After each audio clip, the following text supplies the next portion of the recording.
Hello, good afternoon. So, in this video, I'm going to talk to you about Jean-Paul Sartre's view of the other and the look. So, you know, the term "the look" might be unfamiliar to you at the moment, but you will. I will get to that very soon. So, before that, let me just quickly give you a background, run over the problem of other minds again. So the problem of other minds, as we mentioned in the previous video, is the problem of how do we know that other minds or other people exist. Now, or to put it in Descartes' terms, the problem would be that I know that I think, therefore I am, but how can I know that other people exist?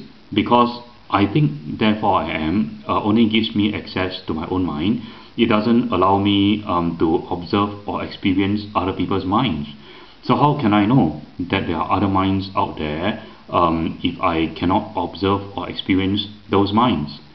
Now, in order to see where Sartre is coming from, we can say that Sartre basically thinks that Descartes is starting from the wrong place when he's talking about the existence of other people.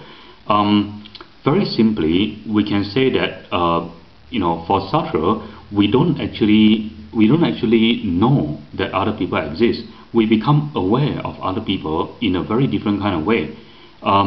So, to give you an example, I don't come to know that other people exist in the same way in which I come to know that this is a chair or that is a table. When I see somebody coming towards me, I don't think to myself, that is a body, and that body behaves in a certain kind of way, and therefore there is a mind that is behind that body or inside that body. We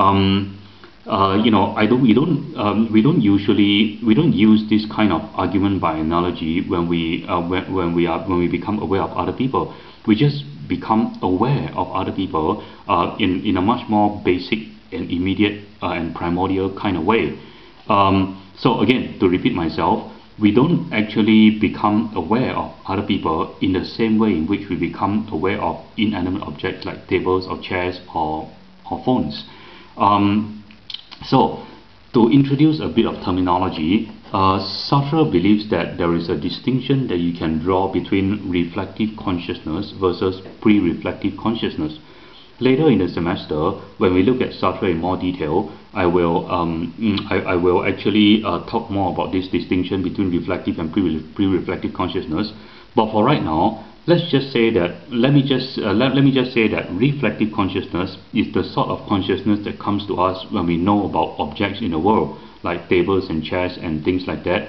Whereas pre-reflective consciousness is the sort of consciousness that we have when we become aware of things on a much more primordial, a much more immediate level. And Sartre wants to say that, I think what Sartre wants to say is that our awareness of other people actually occurs at a pre-reflective level.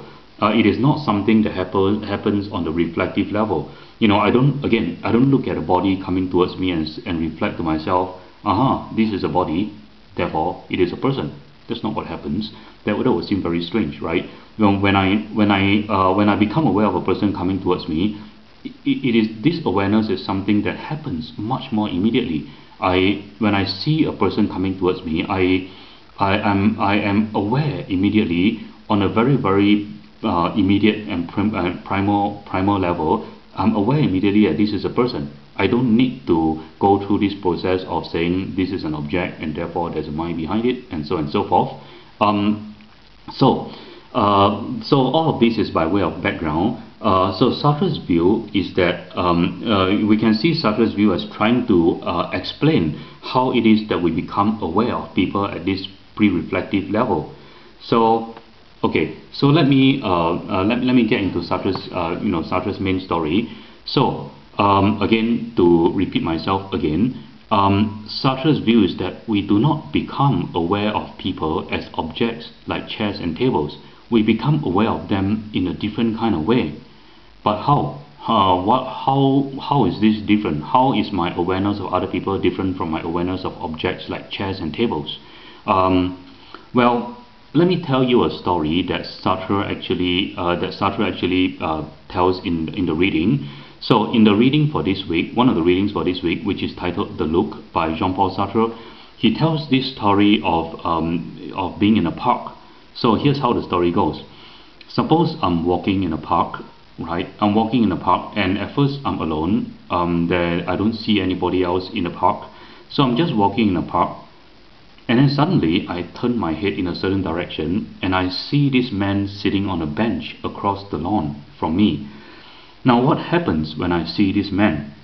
When I see this man, I'm not seeing this man in the same way in which I'm seeing an inanimate object like the bench. The man is somehow different from the bench. How? How is the man different? The man does something to my world. He does something to my universe that a bench does not do. Because when I look at the man, so at this point the man has not seen me yet. I'm looking at him. When I look at a man, I notice that the man is looking at something else too. Maybe he's looking at the grass. Maybe he's reading a book. So the man is actually a center of attention. He is the center of a universe, just like I am, in a sense, the center of a universe. When I see that a man is looking at the grass or looking at a book, I notice that I have no way of getting into that man's universe. I have no way of seeing things from his point of view. If he's looking at a book, I have no way of seeing the book in the same way in which he is seeing it. If he's looking at the grass, I also have no way of looking at the grass in the same way in which he's looking at it. So the man contains a point of view which I have no access to. And here's what's even more interesting. Because the man contains a point of view which I have no access to, it seems to me like he is organizing, but it seems to me like by looking at things around him, he's actually organizing things around him by just having a point of view. He's looking at the grass, and by looking at the grass, he establishes a certain relationship of distance between him and the grass. He's reading a book, and by reading a book, he is establishing a certain relationship between him and the book. And I have no access to any of these relationships. I have no access to the universe that he has access to through his point of view. So what that means is that the presence of this other person, the presence of this other, actually causes a certain disruption of my universe. Because now when I see the man, I encounter something which is capable of being the center of a universe. He is capable of organizing things around him, having a certain point of view, and I have no access to that point of view.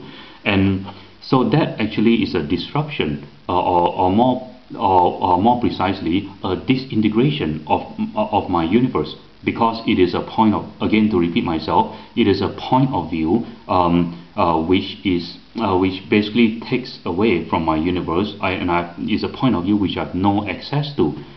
So let me read you something from Sartre. Sartre would say that the presence of the other can be described as an element of disintegration in my universe. Or to put it more colorfully, he also says that the presence of the other is a drain hole in the middle of my universe. Drain hole. So imagine that your universe is like a kitchen sink. But when another person appears in your universe, that other person has a point of view which you have no access to. He sees things that you cannot see. He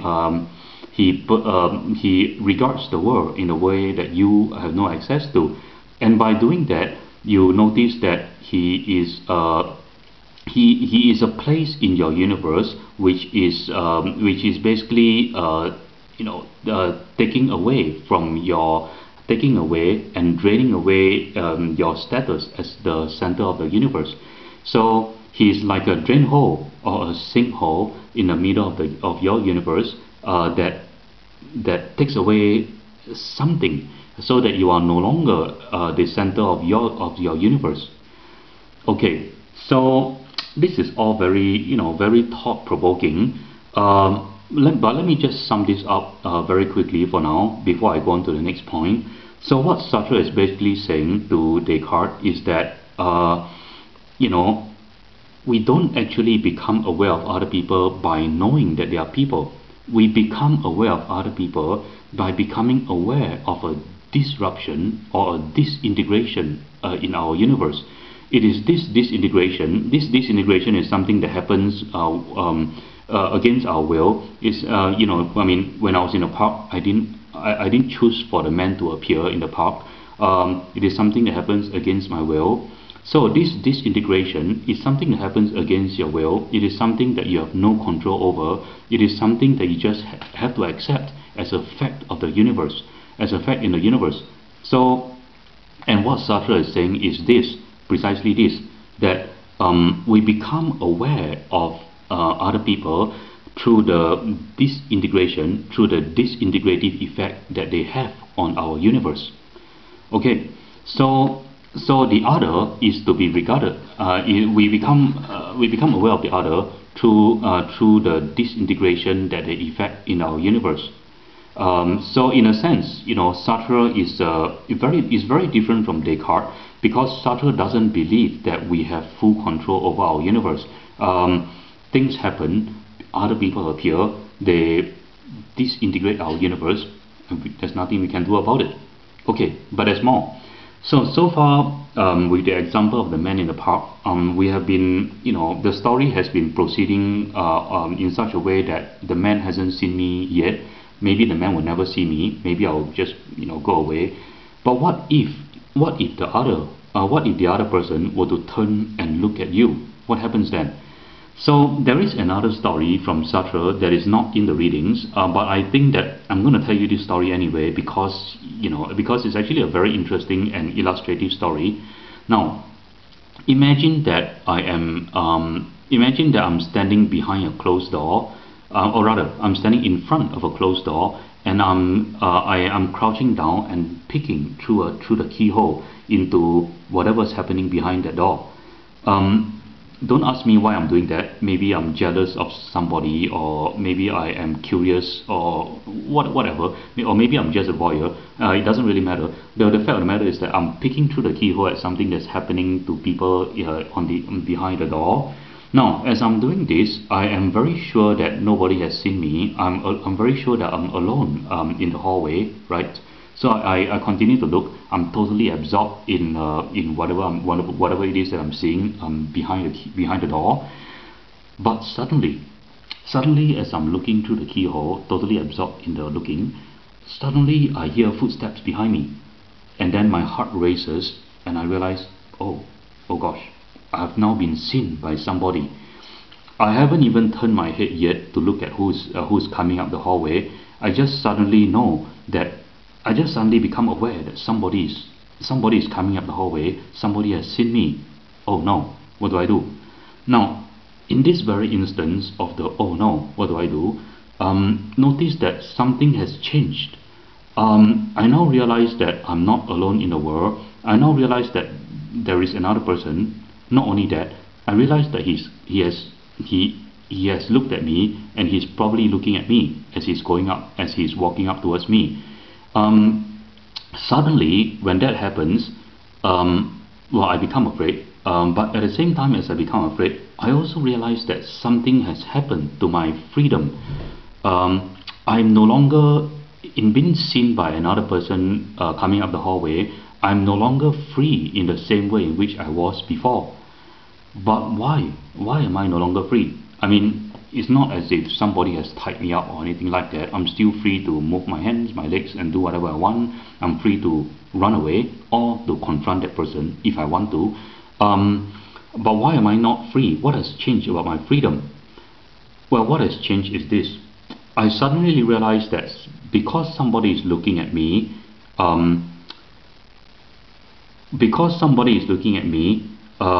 I'm no longer free in the same way that I used to, because I'm now the object of somebody's judgment.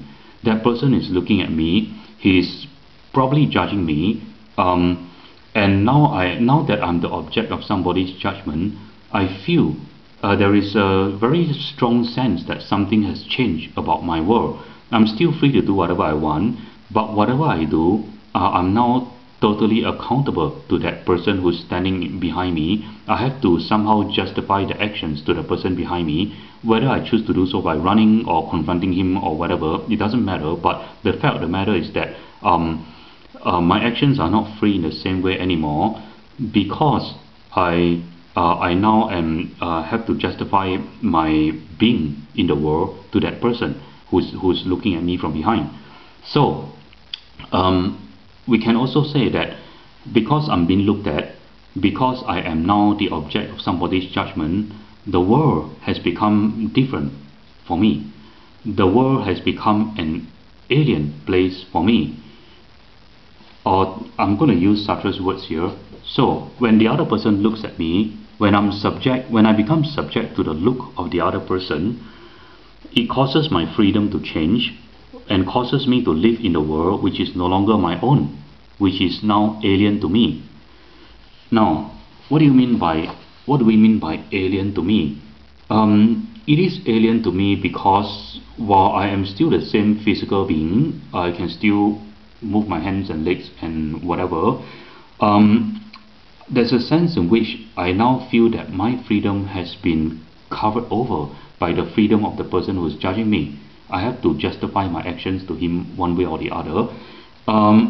So I am in a world which is no longer my own,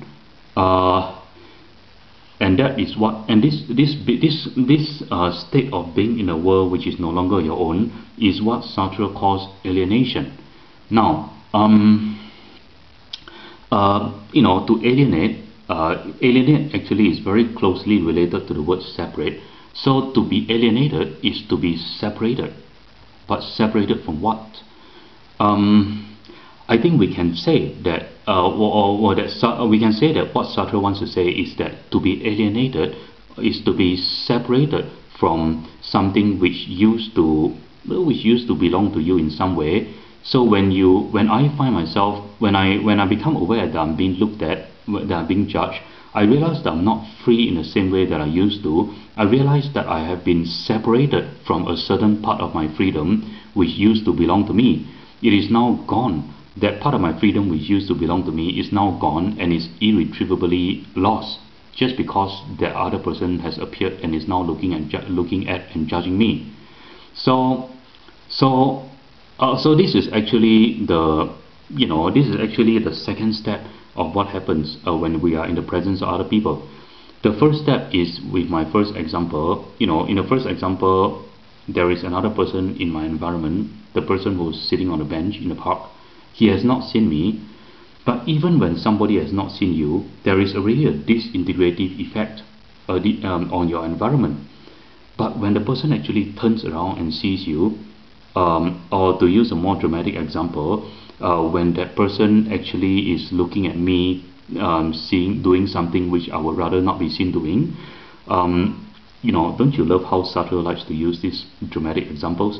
But anyway, the point is that when somebody actually looks at you, you have this awareness that you are being judged, and you have to justify yourself. So therefore, your freedom is not the same as before. A certain part of your freedom which used to belong to you has now been separated just by virtue of your being looked at.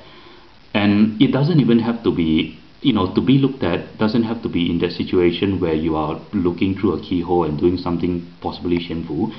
Even in your everyday life, take a moment to think about this.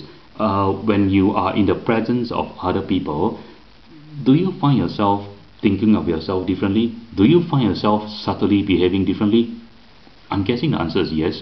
There are certain things that you probably wouldn't do in the presence of other people, even if that other person is your loved one, somebody who's very close to you. There are certain things that you wouldn't do in the presence of other people, which you would probably have no problem doing when you're by yourself. One example might be singing in the shower, dancing or whatever. So you see, the presence of other people, the look of the other person actually has an effect, has an alienating effect on your freedom. it causes a certain part of your freedom which used to belong to you to be irretrievably lost. Why do I say irretrievably? Well, it is irretrievably lost because even when the other person goes away, and you are now free to do your own thing, you still, something has changed. You're not doing the same exact thing anymore. You are now doing it in a way that causes you to think about, maybe you ask yourself, what would that person think if he saw me doing this?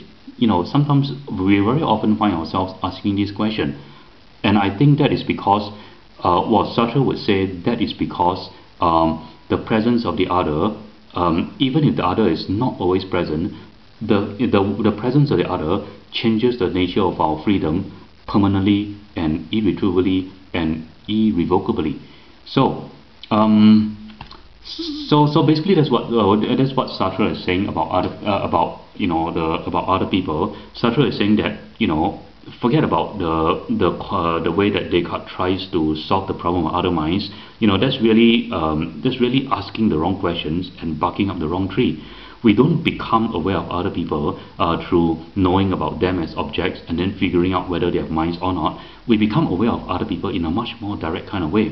We become aware of other people through the disintegrative effect that they have on our universe, and through the alienating effect that their look has on us. And it is this disintegrative and alienating effect that actually causes us to be aware on a very immediate and primordial level that there are other people.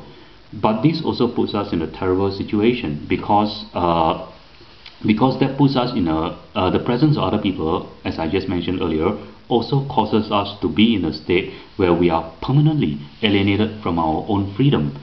Now, which is why Sartre actually says hell is other people.